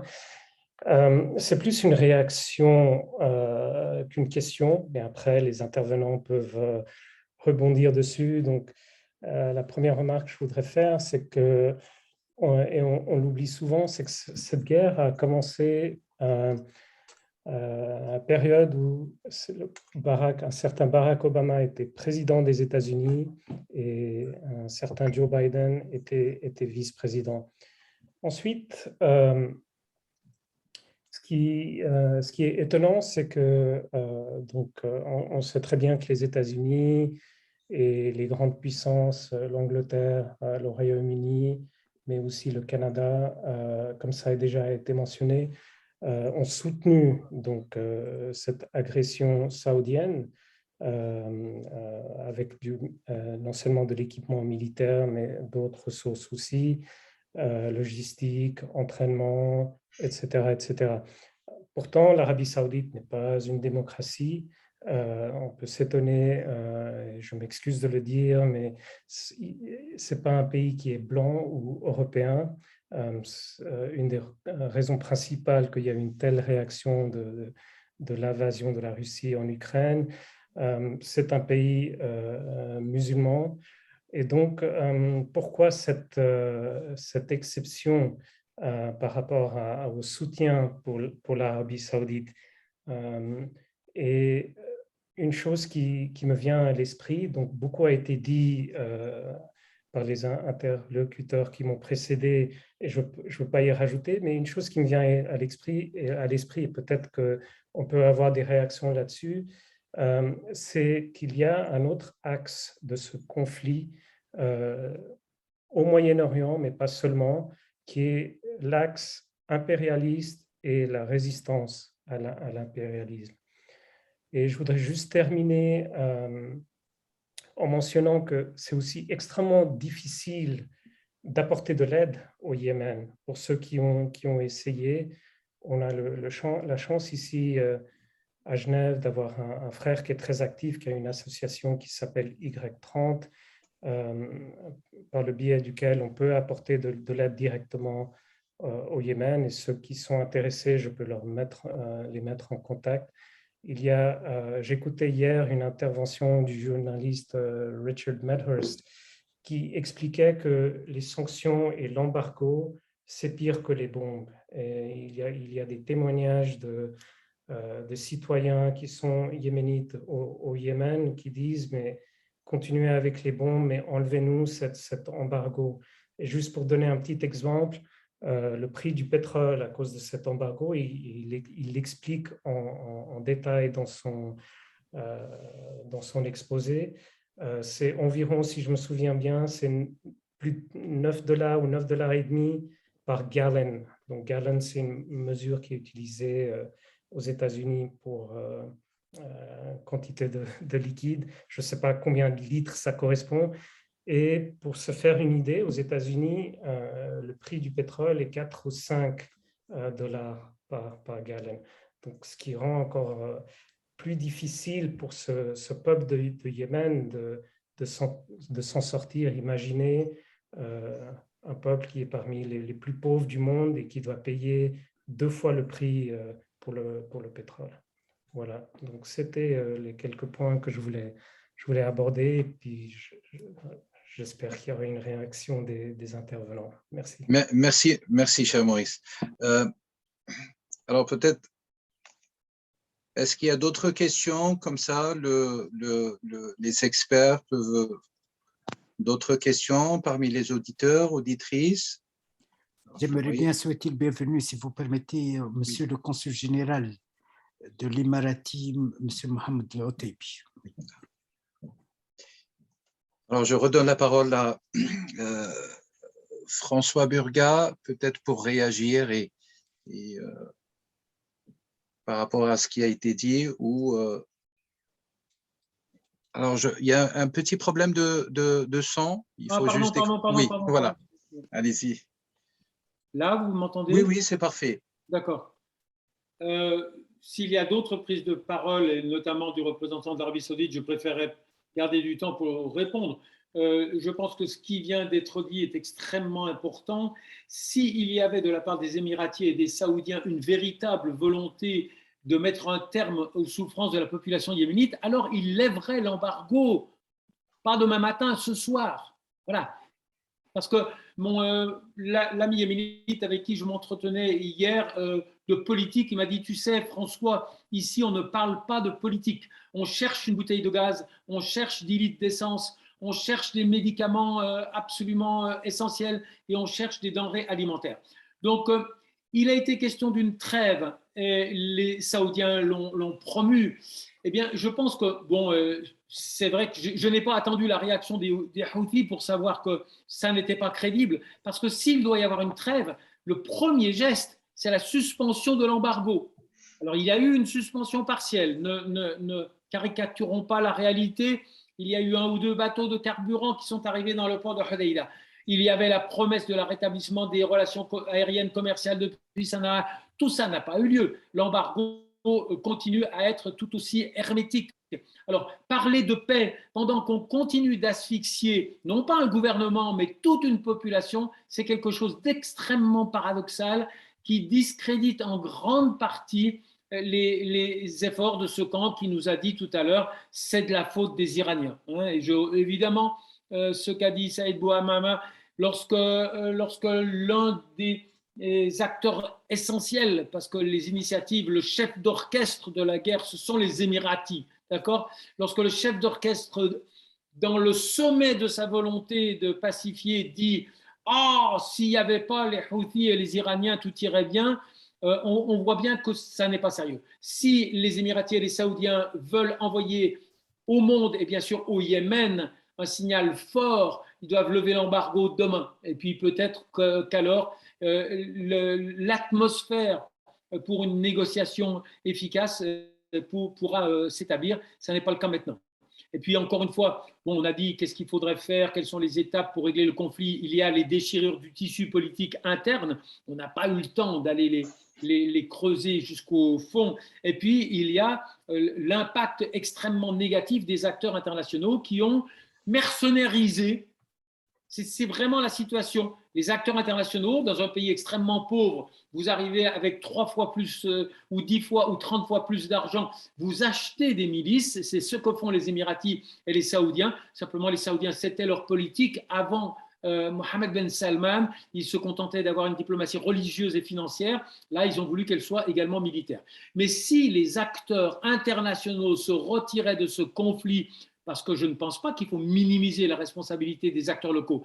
Mais si les acteurs internationaux laissaient les acteurs locaux se battre entre eux, leur capacité à s'autodétruire serait 10 fois moins importante. Et encore une fois, je vous rappelle ce chiffre du volume. Alors que la diplomatie française nous demande de nous émouvoir à cause des quelques Scuds qui ont traversé la frontière en direction de l'Arabie Saoudite, le volume des bombes qui a été déversé sur le Yémen est par l'Arabie Saoudite en tête de gondole est supérieur à la totalité des explosifs qui ont été déversés sur Daesh par la coalition internationale. Voilà. Alors, il ne peut pas y avoir de discussion qui ne prenne pas en compte ces données factuelles-là. Merci infiniment. Je redis professeur François Burga, vous me permettrez. La situation, donc on est en réalité dans une impasse. totale, vu que la volonté politique locale en Arabie, dans la péninsule arabique, des Saoudiens et des Émiratis face à cette catastrophe calamiteuse du Yémen.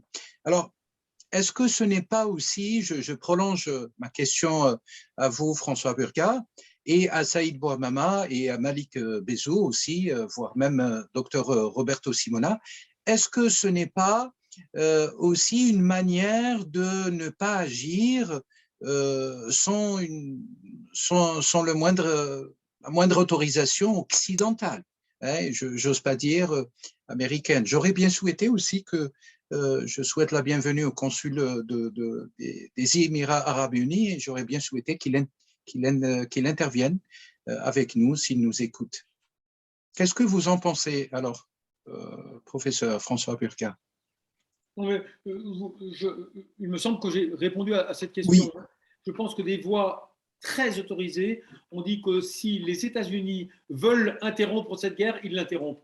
Alors, on a eu des signaux tout à fait paradoxaux. L'administration Biden, avant même la nomination du président, a eu un geste qui était très significatif, retirer les Houthis de la liste des groupes terroristes. Donc, on a cru qu'on allait avoir un rétablissement et puis est entré en action. Il y a un pays dont on a peu parlé, mais dont il faut redire le nom. Les Israéliens sont derrière la pérennité de cette crise parce qu'ils estiment que cette crise affaiblit l'Iran. D'accord ? Et on a vu ensuite les performances de l'administration israélienne reprendre leur cours et on a vu l'administration américaine faire en quelque sorte marche arrière. On a cru que l'administration américaine allait à l'antipode de ce qu'avait fait Trump, se diriger vers une solution plus équitablement comprise et négociée, et ça n'a pas été le cas. Mais encore une fois, si les États-Unis veulent que l'Arabie Saoudite n'est pas en situation de refuser quoi que ce soit aux États-Unis actuellement. Elle est trop dépendante à trop d'égards. Je n'irai pas jusqu'aux excès verbaux insupportables de Trump qui a dit si on ne vous protège pas en 3 semaines vous disparaissez, mais l'Arabie Saoudite est trop dépendante des États-Unis pour qu'elle puisse imposer la poursuite d'un conflit si les États-Unis décidaient qu'il s'interrompt.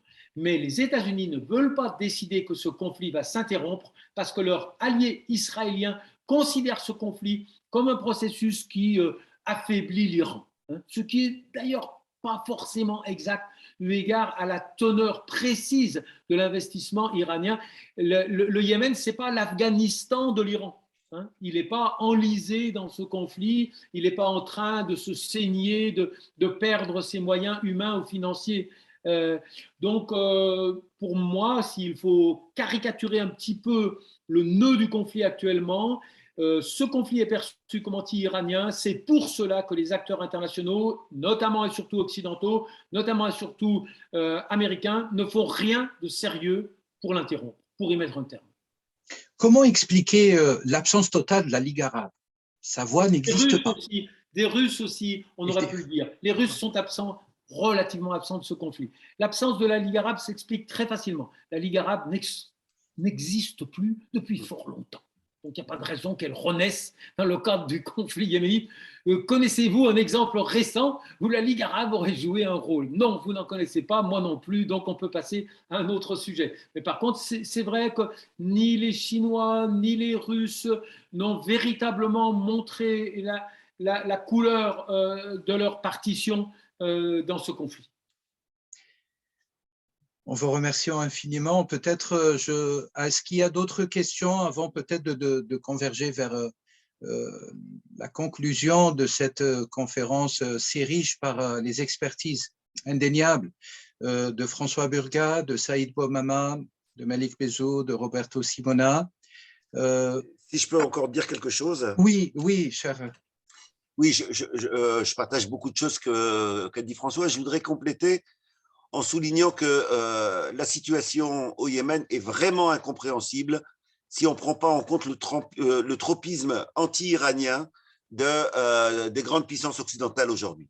La situation des équilibres stratégiques mondiaux aujourd'hui, c'est une situation dans laquelle, pour maintenir leur hégémonie, les États-Unis sont autour de 2 grands vecteurs. un premier vecteur que j'ai abordé tout à l'heure, qui était la théorie du pivot asiatique, autrement dit la Chine comme ennemi principal, à isoler, à cantonner, à couper du reste du monde, et secondo, la balkanisation d'un certain nombre d'États dont la surface économique, la surface démographique, la surface territoriale leur permettrait d'être autonomes par rapport à une mondialisation unipolaire qui veut être imposée. Dans ce cadre-là, il y a effectivement une stratégie d'affaiblissement de l'Iran, de provocation vis-à-vis de l'Iran, etc. Et je pense que c'est important d'avoir ça en tête si on veut comprendre la situation régionale. Et donc, je partage le point de vue qui est de dire qu'effectivement, la guerre ne pourrait pas continuer s'il n'y avait pas une autorisation internationale et particulièrement états-unienne. Peut-être en prolongement, si vous permettez, la Turquie, qu'on n'a pas citée ce soir, et qui se mêle, enfin, qui est très actrice. On l'a bien vu en Syrie, on l'a bien vu au Proche-Orient. Quelle vision, qu'est-ce qu'on doit dire de la Turquie actuellement par rapport au Yémen, motus, comme tous les autres?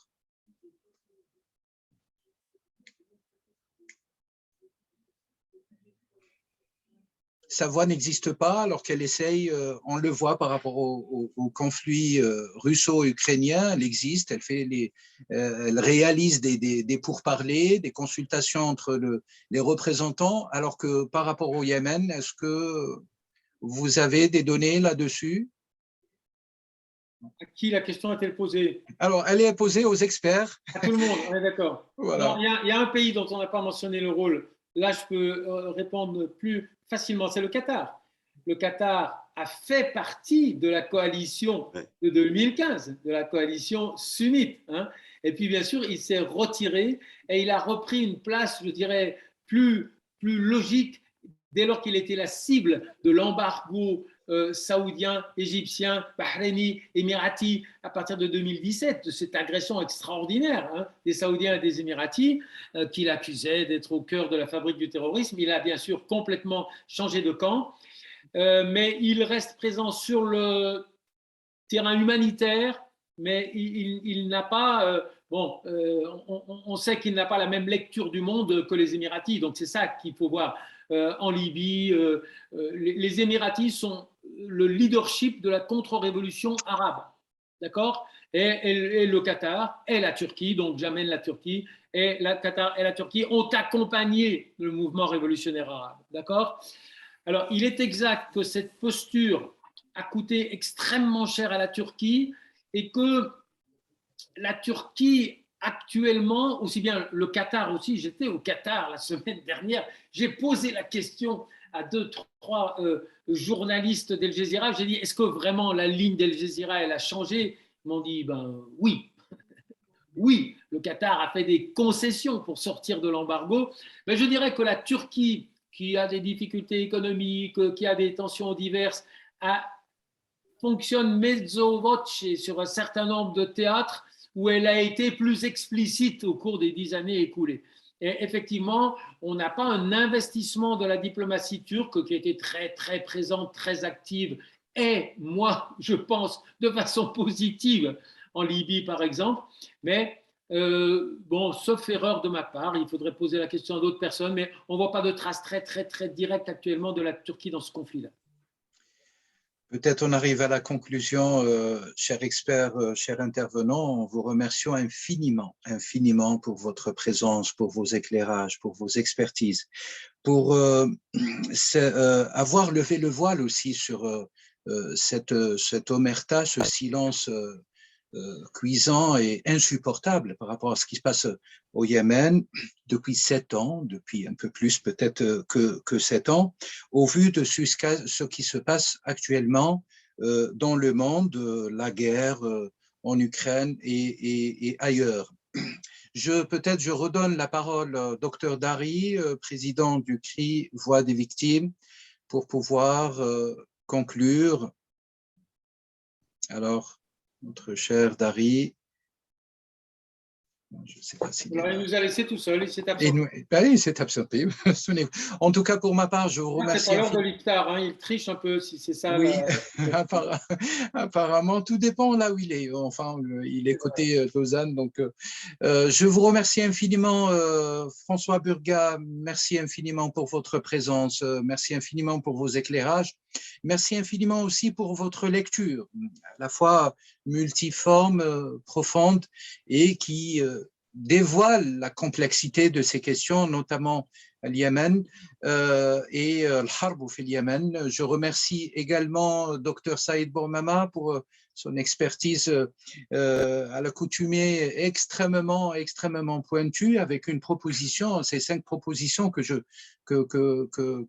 soulève, enfin que je rappelle par rapport à la paix. Hein. La paix ne peut pas exister. Alors je ne vais pas me répéter, l'enregistrement est là, mais en tout cas 5 propositions pour que la paix soit pérenne et qu'elle soit effective pour le Yémen, et peut-être même, Saïd Bouamama, que ça soit effectif pour d'autres situations, ou peut-être d'autres situations dans d'autres contrées dans le monde. Alors je vois, si vous me permettez, cher expert, si vous pouvez rester encore quelques minutes, il y a une personne qui souhaite vous poser une question, on prendra la dernière question. Cher monsieur. Oui, bonjour François Deroche à l'appareil. Bonjour à vous tous, bonjour François Burga. Voilà, je pense qu'il faut profiter de la guerre qui se passe actuellement en Ukraine pour raviver, pas raviver, mais pour parler de la guerre du Yémen, pour demander à la justice internationale d'agir et de faire quelque chose pour remettre sur la table la question syrienne, la question tchétchène. Je pense qu'aujourd'hui, le climat est propice à cela et je pense qu'on aurait tort de ne pas en profiter. Et d'ailleurs, je vous remercie de parler de cette guerre qui a fait tellement de morts, tellement de victimes. Initialement, tout à l'heure, quand François Burga a parlé de le Qatar qui était dans la coalition arabe, bien sûr, c'était légitime au départ, parce qu'il y avait d'un côté les chiites, de l'autre côté les sunnites, et tous ces pays étaient menacés, étaient totalement légitimes. Mais quand on a vu la gravité de ce qui se passait et le dévoiement de cette guerre, bien sûr, le Qatar s'est retiré. La Turquie également a été beaucoup plus mesurée dans la prise en charge globale de cette guerre. En tout état de cause, je pense qu'aujourd'hui, il est temps que le monde se réveille pour arrêter ce massacre, cette mascarade également. Parce qu'aujourd'hui, on a des agresseurs, on les connaît tous, on a des criminels. Moi, je suis médecin, donc je suis bien placé pour dire, j'ai travaillé sur des terrains de guerre. Aujourd'hui, c'est quand même terrible qu'un enfant soit mutilé pour la vie à jamais. Il est absolument nécessaire qu'on mette sur la table la question yéménite avec la guerre avec ce qui se passe aujourd'hui en Ukraine. Et ce qui est fait pour les Ukrainiens, c'est très bien, c'est excellent. C'est ce qu'il faut faire pour toutes les victimes de toutes ces guerres qui sont atroces et qui sont absolument non justifiables et non justifiées. Et ce qui est encore plus grave, et j'arrête là, c'est que ça arrive dans des pays qui se disent porteurs de messages d'humanité, du message d'islam, en tout état de cause, c'est le message qu'ils portent. Et aujourd'hui, il est temps peut-être de crever l'abcès et montrer au monde entier ce qui se passe au Yémen à travers ce qui se passe en Ukraine. Voilà, c'est tout. Merci beaucoup, François Deroche. Oui. Ma langue a fourché tout à l'heure, je vais juste corriger. Je n'ai jamais dit que si les États-Unis cessent d'alimenter l'Arabie Saoudite en armement, la guerre s'arrête demain. Non, l'action de la coalition, qui est un amplificateur terrifiant du conflit interne. Si l'Arabie Saoudite et les Émirats cessent de s'en mêler, il faudra encore, bien sûr, raccommoder le tissu politique interne yéménite. Je ne voulais pas que ma langue ait dépassé ma pensée. Voilà. Et merci encore à tous ceux qu'on a eu le plaisir de côtoyer ce soir, y compris le petit dernier venu, François Desroches. Merci infiniment, Merci, François c'est Burga. Voilà. Merci à tous les intervenants, tous les experts. Je redonne la parole à Dr Dari, président de... Merci infiniment. J'aimerais bien signaler qu'on recevra prochainement, le 15 septembre, à l'Université de Genève, nous aurons l'honneur de recevoir François Burga et Saïd Bouhamem dans le cadre de partenariat avec FICA, la Fondation d'Ahl Bayt, sur le sujet radicalisation et militantisme politique. Je vous remercie infiniment. Je vous souhaite شهية طيبة. شكرا أستاذي وصديقي الأستاذ François Burga. C'est bien, on profite de votre présence pour pratiquer notre dialecte. Merci beaucoup et infiniment à notre cher ami et référent scientifique Saïd Bouhamem et à la prochaine. Merci beaucoup. Merci. Au revoir. Merci. Merci, au revoir. Merci beaucoup. Bye bye à tout le monde. Bonsoir. Au revoir. Au revoir.